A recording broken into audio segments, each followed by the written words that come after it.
നിങ്ങളുടെ ഫേവറേറ്റ് സീരിയലുകൾ ടിവിയിൽ വരുന്നതിന് മുൻപേ സൺ നെക്സ്റ്റ് ആപ്പിൽ കാണാം. ഇനി എല്ലാവർക്കും മുൻപേ കാണൂ. ഇപ്പോൾ തന്നെ സൺ നെക്സ്റ്റ് ആപ്പ് ഡൗൺലോഡ് ചെയ്ത് സബ്സ്ക്രൈബ് ചെയ്യൂ. എന്തു പറ്റി മോളെ? പ്രണവേ, ഇതെന്തു പറ്റി? മുഖമൊക്കെ വല്ലാതിരിക്കുന്നല്ലോ. ഒന്നും പറ്റിയില്ല. വാശിവാനി, നമുക്ക് പോവാം. നിൽക്ക്, പോലെ. നിങ്ങൾക്ക് എന്തോ പറ്റിയിട്ടുണ്ട്.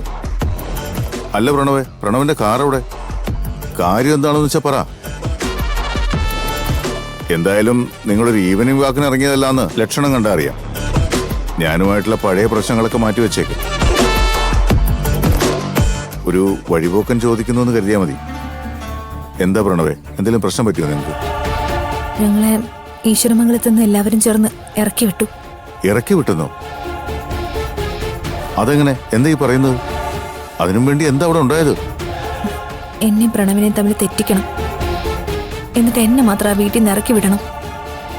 അതിനുവേണ്ടി നീതിയും ഗൗതവും ചേർന്ന് പാർവതി എന്റെ കൂട്ടുപിടിച്ചൊരു കളി കളിച്ചു. അതിലവള് വിജയിക്കുകയും ചെയ്തു. പക്ഷേ എന്നെ ഇറക്കി വിട്ടപ്പോ പ്രണവും എന്റെ കൂടെ ഇറങ്ങിപ്പോന്നു. എനിക്കിപ്പോ എന്റെ വീട്ടിലേക്കും പോകാൻ പറ്റില്ല, ഈശ്വരമംഗലത്തേക്കും കയറാൻ പറ്റില്ല. എന്താണെങ്കിലും ഞങ്ങൾ ചെയ്യേണ്ടത്? ഈ ഗൗതവും നിധിയും കാണിച്ചത് വല്ലാത്ത അന്യായമായി പോയല്ലോ. പ്രണവിന് കൂടി അവകാശപ്പെട്ട സ്വത്ത് സ്വന്താക്കാൻ വേണ്ടിയാ അവർ ഈ കളികളൊക്കെ കളിക്കുന്നത്. എന്തൊരു ദുഷിച്ച മനസ്സായത്.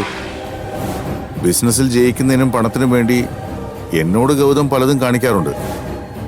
എല്ലാം ആ നിധിയാണ് ചെയ്യിക്കുന്നത്. അതുപോട്ടെ, പക്ഷേ ഈ പ്രണവോ? കൂടപ്പുറപ്പിനെ പോലെ കണ്ടവനല്ലേ ഇവൻ. ഇവനോട് അങ്ങനെയൊക്കെ കാണിക്കാൻ കൊള്ളാവോ? എന്റെ കുടുംബവും ഈശ്വരമംഗലവും ബിസിനസ് ലോകത്ത് നിൽക്കുന്നവരാ. ബിസിനസ്സിലും വ്യക്തിപരമായും പല ശത്രുതകളും ഉണ്ടായിരുന്നിരിക്കും. പക്ഷേ അതിങ്ങനെ എല്ലാ അവകാശമുള്ള ഒരുത്തനെ തെരുവിലേക്ക് ഇറക്കി വിട്ടല്ല തീർക്കേണ്ടത്. സത്യം പറഞ്ഞാൽ പ്രണവിന്റെ കാര്യത്തിൽ എനിക്കിപ്പോ സങ്കടം തോന്നുക. അല്ല, ഇവിടെയും വിളിച്ചോണ്ട് നീ ഇപ്പൊ എങ്ങോട്ട് പോകാൻ പോവാ? ഈ പെങ്കൊച്ചിനെ സേഫായിട്ട് എവിടെയെങ്കിലും ഒന്ന് കിടത്തി ഉറക്കണ്ടേ? ഏതെങ്കിലും ഒരു ഹോട്ടലിൽ പോയി റൂം എടുത്താലോ ഒന്ന് ആലോചിക്കുമോ? നീ തനിച്ചായിരുന്നെങ്കിൽ അത് ഓക്കെയാണ്.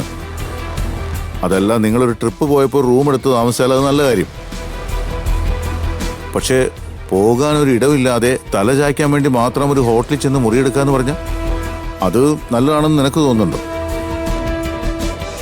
നിനക്ക് എന്നോട് ശത്രുത കാണുമായിരിക്കും. പക്ഷേ ഈ നിൽക്കുന്ന ശിവാനി ഉണ്ടല്ലോ, ഞങ്ങൾ തമ്മിൽ എത്രയൊക്കെ പണങ്ങിയാലും ഇവിടെ എനിക്ക് മോളെ പോലെയാ. അങ്ങനെ ഒരു ഹോട്ടലൊന്നും പറഞ്ഞു വിടാൻ പറ്റില്ല എനിക്ക്. പിന്നെ ഞങ്ങൾ എങ്ങോട്ട് പോവാങ്കില്? നിനക്ക് കയറി വരാൻ ഇടമില്ലെന്നാണോ നീ കരുതിയിരിക്കുന്നത്? ദേ, ഇപ്പോഴും 5000 സ്ക്വയർ ഫീറ്റിലൊരു ഒന്നാന്തരം പുതിയ വീട്ടിലാണ് അങ്ങോട്ട് താമസിക്കുന്നത്. കയറി താമസം കഴിഞ്ഞതേ ഉള്ളൂ. നിനക്കിഷ്ടമുള്ള മുറി തിരഞ്ഞെടുക്കാം, അതിന് മടി വേണ്ട. ഏത് സമയവും അധികാരത്തോടെ വന്ന് കയറാം മോൾക്കെന്റെ വീട്ടിലേക്ക്. അതൊന്നും വേണ്ട, ഞങ്ങൾ ഏതെങ്കിലും ഹോട്ടലിൽ പോയി റൂം എടുത്തോളാം. ഞാൻ പറയുന്ന ഒന്ന് മനസ്സിലാക്കി പ്രണവേ. നിന്റെ മനസ്സിൽ എന്നോട് ശത്രുത കാണുമായിരിക്കും, അതങ്ങനെ തന്നെ ഇരുന്നോട്ടെ. ഈശ്വരമംഗലത്തോട് തീർത്താൽ തീരാത്ത പകയാണ് എനിക്കെങ്കിൽ അവിടുത്തെ ഒരു സന്തതിക്ക് വിളിച്ച് അഭയം കൊടുക്കേണ്ട ഒരു കാര്യം എനിക്കില്ല. ശത്രുവായാലും ഇങ്ങനെ തെരുവ് നിൽക്കുന്ന കാണാൻ എനിക്ക് പറ്റില്ല. വാ പ്രണവേ, മടിക്കേണ്ട, വന്ന് കാറിൽ കയറി നമുക്ക് വീട്ടിലേക്ക് പോവാം. എന്നോട് ഇങ്ങനൊരു അനുകമ്പ കാണിച്ചാലും നന്ദിയുണ്ട്, പക്ഷെ വേണ്ട. എന്തിനാ ഈ പിടിവാശി?